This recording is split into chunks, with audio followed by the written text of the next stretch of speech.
So let's go for one more, page 257, just continuing.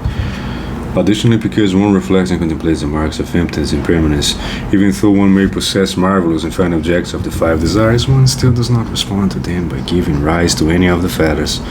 This is similar to the case of the king who discovered one of his officials had committed an offense and then kept it hidden so that others wouldn't become aware of it. The king told him, "Bring me up a plump sheep free of any fat. If you are unable to find one, you will be subjected to punishment." The great official was particularly intelligent. He proceeded to tie up a big sheep and feed it liberally with both grass and grain. 3 times each day he frightened it with a wolf. Although the sheep was able to grow plump, it still did not have any fat. He then brought the sheep before the king. The king ordered someone to slaughter it and found that it was plump but had no fat. The king asked, "How were you able to bring this about?" He replied by relating the above circumstances. The Bodhisattva is just like this. He sees the wolf of impermanence, suffering, and emptiness. This causes the fat of the feathers to melt away while the flesh of this merit grows plump. Then again, because the Bodhisattva merit and resultant karmic blessings are incalculably excessive, his mind remains pliant. The feathers are but scant, and it is easy for him to cultivate patience.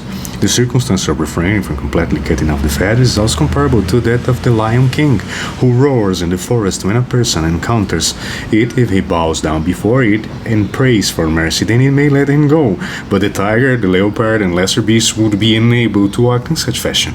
Why? Because the lion king is a noble animal which possesses intelligence and discrimination. The tiger and leopard are base beasts which do not know to make such distinctions. The situation is also like that of defeated soldiers who, if they are overcome by the force of a great general, will be allowed to live. If they encounter lesser soldiers, however, they are bound to put to death. Moreover, the Bodhisattva employs his power of wisdom to contemplate hatred as frightened with all manner of evil, to contemplate patience as possessing all sorts of meritorious qualities. Realizing this, he thereby becomes able to maintain patience with the feathers. Furthermore, the mind of the Bodhisattva possesses a power of wisdom whereby he is capable of cutting off the feathers, but for the sake of being, he nonetheless abide for a long time on the world, realizing that the feathers are just like insurgent teeth.